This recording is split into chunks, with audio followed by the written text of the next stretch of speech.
Lovely jubbly. Lovely jolly. Welcome to the show, Matt from Smoove, long-term retailer of I mean, I've got the book here, Crossing Over, which I think was made back 96, but I think shot in 94. Yeah, so I mean, there's a picture of you in there from way back in the day when they had the markets on the Rainbow Bridge. Yeah. I'd been doing markets for years. Like, well, there was the Chinatown markets, and then when Cook Street closed and we moved to Vicky Park, then that opened. I'd been doing those markets. They just destroyed Vic Park, though, eh?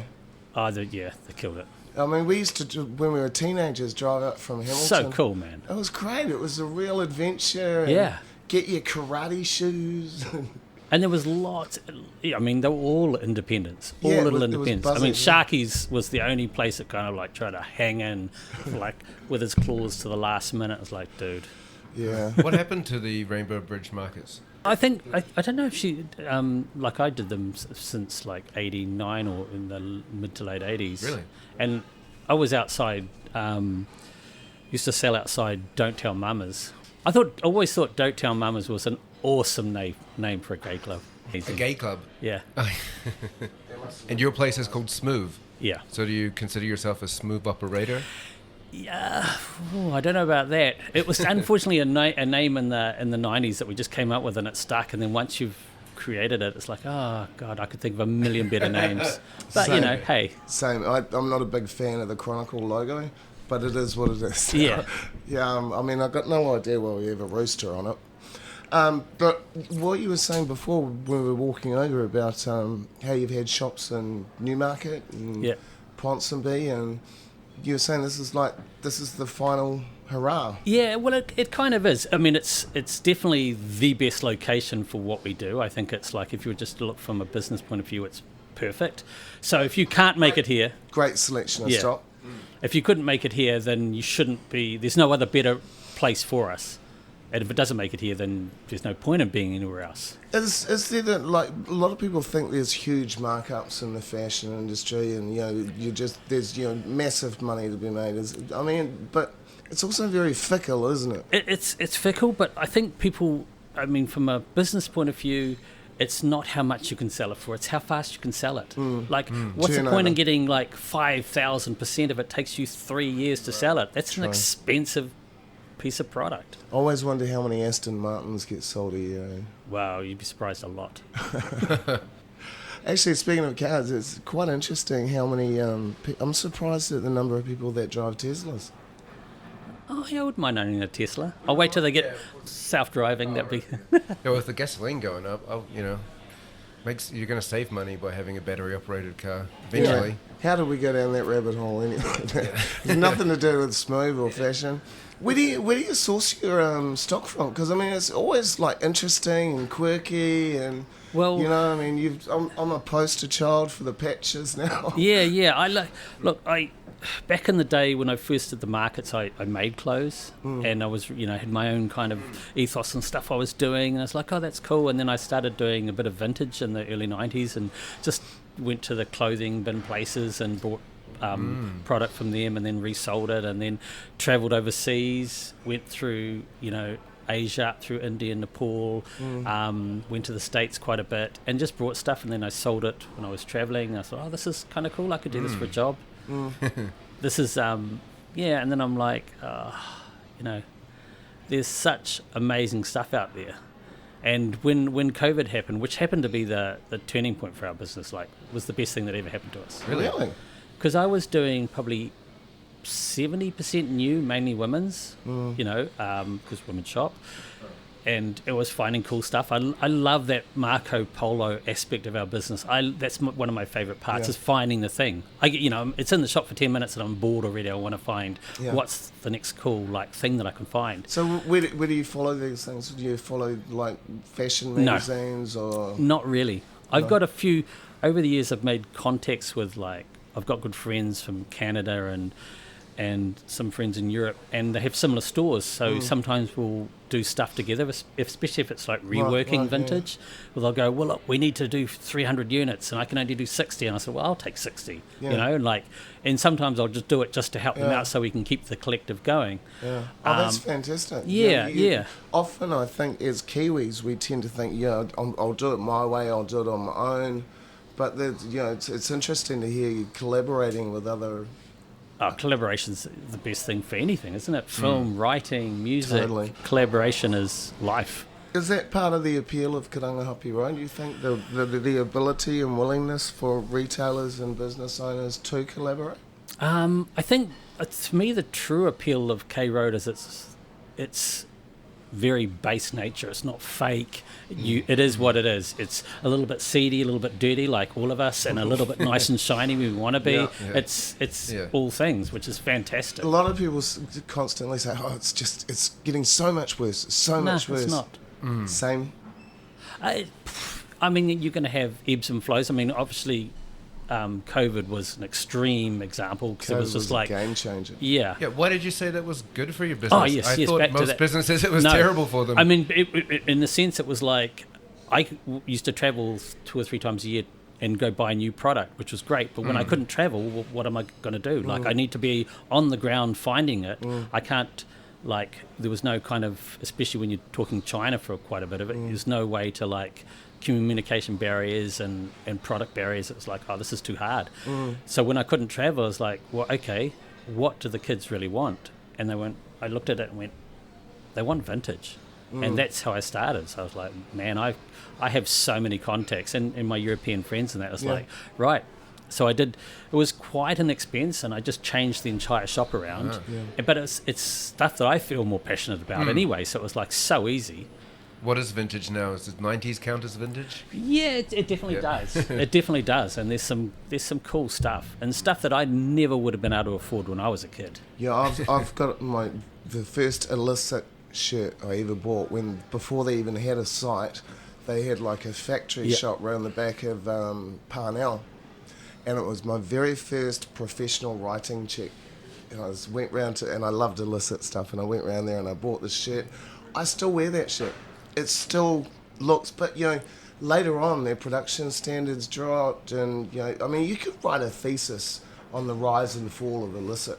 Yeah, or even something like Virus, which used to be on K Road, and they were selling in New York, and their stuff was like groundbreaking in the day, and they used to sell at Victoria Park Market, and the stuff was awesome.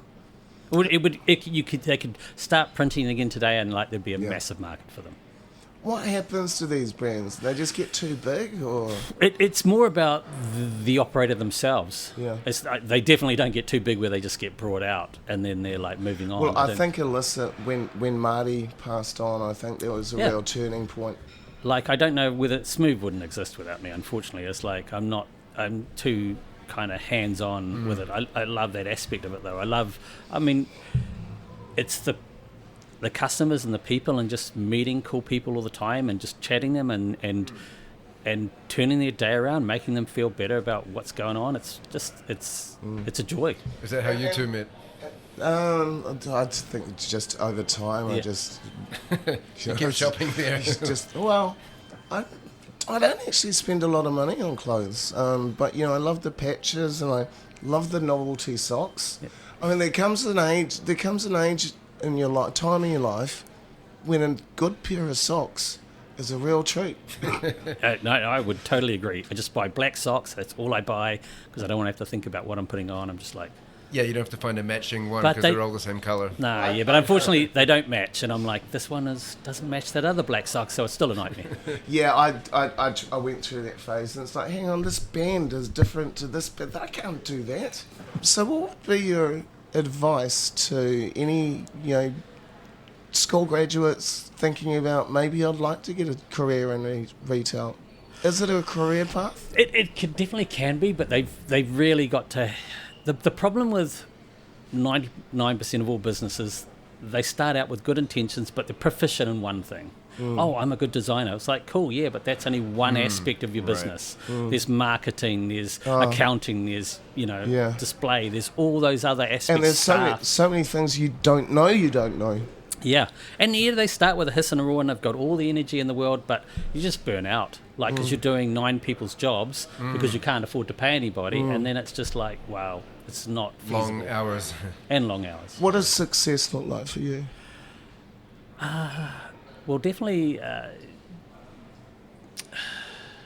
being able to give bonuses to my staff is always, you know, it always looks like Good a bit sign. more of a success, you know. Yeah, and back in the old days, I couldn't do that. Like, we just weren't making the turnover, and at the end of the year, my accountant would go, look, you're not taking any, you're not drawing anything down. I was like, well, there's nothing to draw down. So Yeah, and like your staff are lovely. They're helpful. They're a joy. Yeah, shopping should be a really pleasant experience. it's like, and that's, I think, we'll never lose that aspect, because I think, I mean, it would be an absolute shame where everything was online and you just now took away a massive part of human connection for people to people.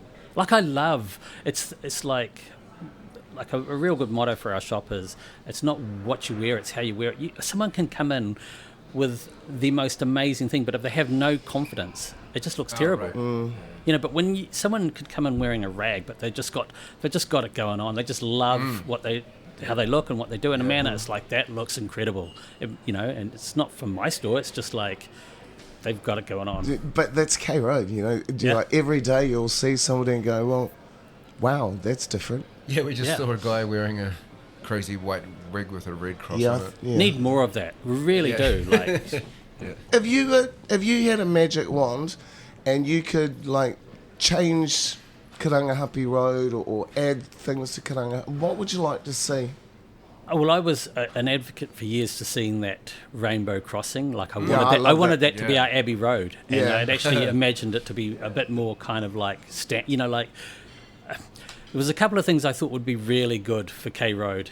And I have this friend called Woody who I started Smoove with, and he's an insanely unique character. And I thought, we needed a wizard. We needed the guy that went round and liaised with the rougher people, looked to all the shops, greeted all the people that came to the street. Someone that, like, it's like, I got a photo with Woody. Yeah. You know what I mean? You'd have that kind of like wizard appeal, Like, and the it would, Christchurch wizard. yeah. He got fired a year or two ago.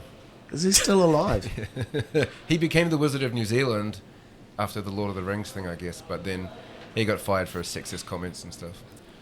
Yeah, that's always a risk. Oh, man. But so that would be one thing. Yeah. I thought it's just, and I like that. Obviously, when we were talking about before, the kind of the lower aspect, that kind of grittier aspect of K Road seems to paint it in a bad light sometimes, which is a shame, because I know the KBA ends up having to put a lot of resources, financial resources and time and stuff into trying to deal with that. When I'm like, oh my God, I wish that money was going to just attracting people to the street, because then that would be like, okay, the retailers would be like, well, okay, we still have that element, but my business is going so well, I can kind of account for it. You know the Iron Bank space? There's like a really nice little courtyard. Yeah. I was talking to the manager there, and we're going to see if we can set up a market, maybe a night market or a... Perfect. It's a nice space. It's a lovely space. It's got a certain amount of cover. I always thought which one's not the Lagonda, the one here by George Courts, but the vape store. When I was looking at that space, because it opens up out into all the way to the car park, and yeah. you'd have stalls all down one side, and then you'd have smaller shops, cut them into smaller shops going all the way down. It would have been a good, like, undercover every Saturday market. Yeah. First Thursdays, every Thursday.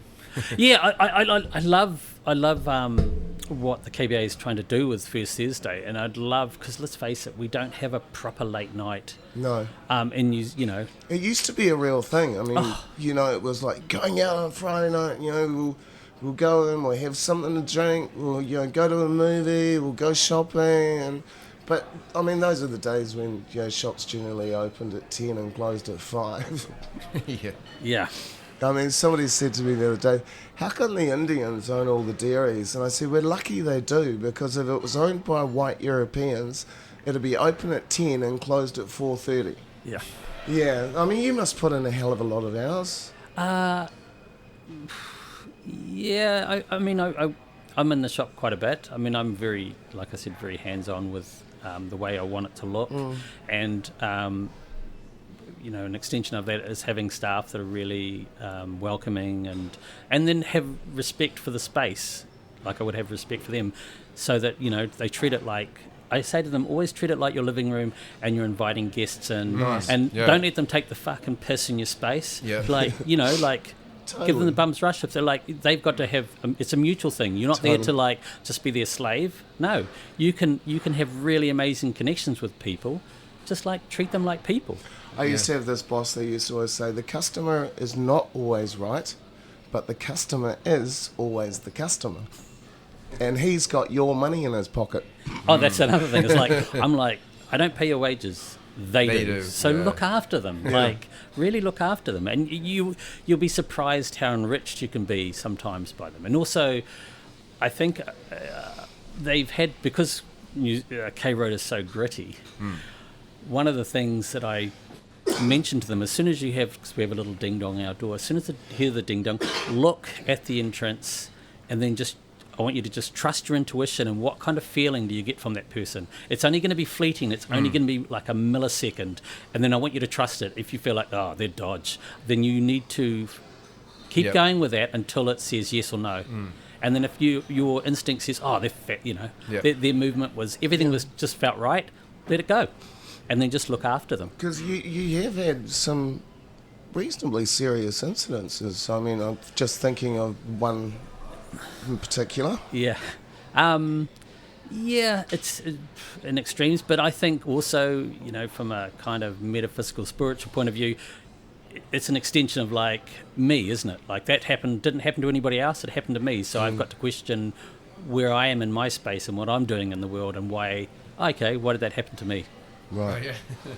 That's a really enlightened way of looking at it. Yeah.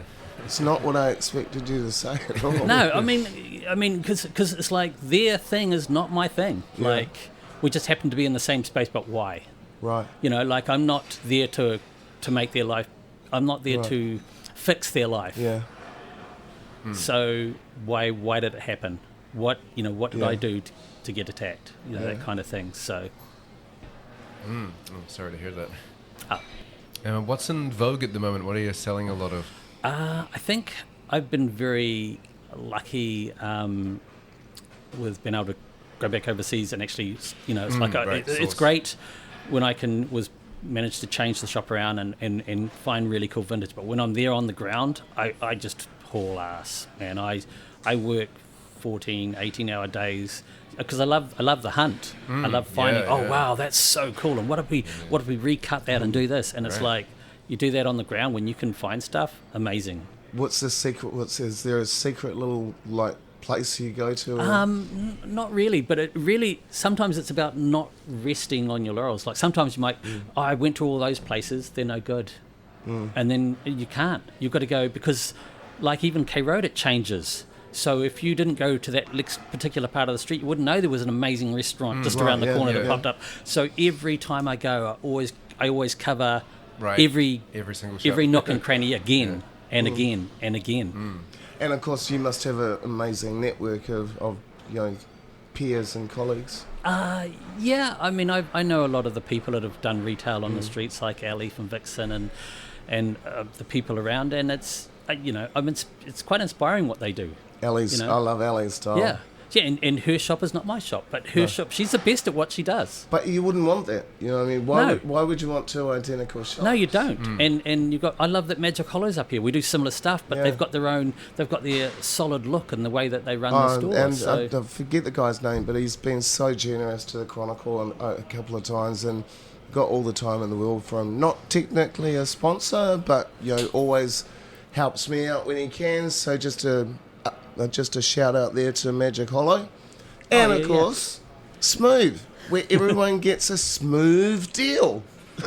Yeah, we do have deals. Actually, I got one of those Nautica tops yesterday. It was like, I picked it up and it was like $70. And I'm like, that's not too bad. And I was like, hang on, that's $70 for two. Nice. Yeah, we have. I mean, that's because I know that we've got a young, large young clientele, and it's like they don't have a lot of money. Right. And I mean, even those kids that come in and only buy stickers, it's like, yeah, but you're the future shoppers of the world, so look after them, really help them out. It's like they will remember you and go, that was a cool place. They didn't treat me like I didn't have, you know. And when you're a kid, like, you know, you don't get a lot of respect. And, like, buying one of those stickers might be a really big treat for you. Yeah, it was for me when I was a kid. Yeah, hell yeah.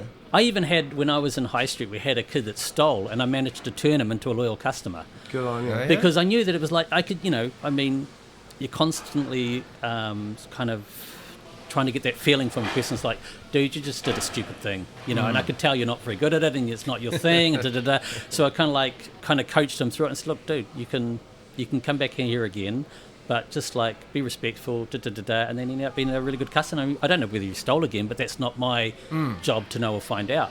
Yeah, that's a nice way to handle it. I think a lot of shop owners would just try to you can't detain a shoplifter, can you, physically? Not really, no. But I mean, at the end of the day, we'll see. I mean, I am trying to project a zero tolerance for the shops, because I assimilate it to a bit like having the naughty kid in the class. Someone that's coming in to steal or disturb your shop, they take up so much energy from looking after the really valuable, good customers you got. And it's kind of like, oh my God. So if you had that zero tolerance, you could say, sorry, you can't come in because you stole or were aggressive in another shop. Sorry, I'd love to, but we can't. And then if all the other shops would do that, they would just they would leave the street, because that's it. They would just be like, oh, well, this is too hard. Yeah. You didn't answer my question, though. What's in the vogue now? What are you selling a lot of? Oh, yes. Lots of really cool hip-hop. Hip-hop fashion. Hip-hop, early 2000, things like Fat Farm and, Nautica. See, I'm cool. Yeah, yes, exactly. See? There's like, Nautica were doing quite a bit of hip-hop stuff, and Echo, and there's just great, cool brands like that. And then we're getting really wicked low-rise, because I know some of the girls like low-rise, but these are like early 2000 low-rise, completely bedazzled. And we had a girl come in the other day, and she was like, oh my God, I just bought a pair of these in South Africa for $400, and they're still going. I went, wow. And we're selling them for like 100, 120 or something. It's like amazing. What's your number one fashion tip? I really love it when people try different stuff and just put whatever thing, but it's really just don't think about what you're wearing, just how you feel in it. That's the only thing that really matters. Yeah. Like if you feel fantastic in what you wear, it just it bleeds through. Oh, Dan needs a drag outfit. Yeah, I'm going to be Boney Emma. I'm only going to perform 2 songs by Boney Emma. You need the cat suit, the sequin cat suit. Totally. Totally. Hey, you have a sequin cat suit in your shop? No, but I'm trying to, just straight away I'm scanning my memory of things that we've got that might kind of be applicable. But yeah, definitely come on in and see what we've got. Otherwise, you've got... I should get Paige to come in and style you. I'm not sure whatever happened to that. We had like up by the hemp store, there was that kind of rave, dancey, club wear shop. Oh, I think that's Captain Fantastic. Is that what they... Yeah, they'd be your best bet. They do a pop-up every now and then in St. Kevin's, and they're quite often at the First Thursdays market as well. They would be great to see it as a constant in the market every weekend, because, you know... You know, I think there was a market for it, is like a fashion store specifically for the trans community. You know, like... things that are like feminine but like designed for a transgendered body. Like, I mean, getting a bra, for example, is really difficult because you've got this big fat back, and you know, and it's like so many of the trans girls just dress like hookers. Have I stopped the conversation? No. I was just because we used to, when we were in High Street, and we did like 70-80% new, and it was all come from China and stuff. I'm like a magpie for sequins and sparkly things, and I remember we had a film. One of the designers come and go. We're after like a sequin brass thing, but kind of a little bit skanky, and I went, oh. I've got just the thing. And I took her upstairs, dug around and said, what about these? And she goes, not that skanky. So you can push the limit when you really want to. Yeah, I like growing up in the 90s with the grunge fashion being popular because you didn't have to worry about having very expensive or clean, tidy clothes. No, that was a godsend in the 90s when we were selling vintage at the markets. If it had a hole in it, you could sell it for more. Literally, it was like that. I mean, whereas today you might get kids come in and see the Nirvana smiley face and goes, oh, I see that everywhere. That smiley face. It's like, what's that T-shirt company, Nirvana? Yeah. Yeah. To be fair though, I mean, like Nirvana, they were popular in the late 80s, early 90s, and they're still a tradable brand. Dave Grohl, man, he's the Foo Fighters are still one of my favourite bands. I went to see him in Crooked Vultures just to watch him on drums. And he's unbelievable. John Paul Jones too. Yeah. On bass, yeah. Lord, I know you're a very busy man, Matt, and we do want to just appreciate the time you've given us welcome. today. You're very welcome. And just any final words of advice before we wrap it up? Come up to K Road more often, people. Like it's changing and it's got a vibe. Like you see areas like Queen Street's dead. The bottom of Fort Street's like totally been transformed to something that's like, but K Road still has it going on. It's still got a lot of feeling. You could just come up and people watch and be like, this totally. is freaking cool. Grab a coffee at that cafe we don't like to talk about and just watch the world go by. Hey, look, it's been great. Dan, Thanks, final Matt. words? Yeah, I'm going to go have a look at the stuff in Smoove. Yeah, come on down, man. Yeah. And if you like what we're doing on the podcast, please consider sponsoring us on Patreon. It does give you exclusive access to behind-the-scenes content that's not available anywhere else. Māori TV, #1 rated show. Look, we love our fans, we love our supporters, and we love people like Matt, the retailers, that contribute to this funky, crazy, colourful vibe we call Kalangahape Road. Actually, if you want to, I'll just give Smoove a little plug. Yeah. If you want to see what we do, just go to Smoove as on Instagram. We've kind of we don't post a lot. But if you want to find out about our secret sale, which only happens once or twice a year, with a shop has no signage. So I've been running these since early 2000s. That's so clever. No signage, and we just send out a password. You come in and say the password for through the 10 days, and then everything in the shop is half price. No That's way. cool. Yeah, That's it is cool. We used to make people. We used to dress up. We used to theme the shops. Oh, that's cool. We used to. One of them, a classic one, was a spanking sale. So we had the spanking board, and it's like they would come up and say, "I need a jolly good spanking." We're like, "Cool, bend over," and then we'd get their friends to spank them or something, and they would never forget that sale ever. That is so cool. And what's the number? What's the address? Smoove, K Road? 145 Crangappie Road. 145. Thank you very much, people. Hey, thanks. Thank you, Matt. Cheers. Thank you, Matt.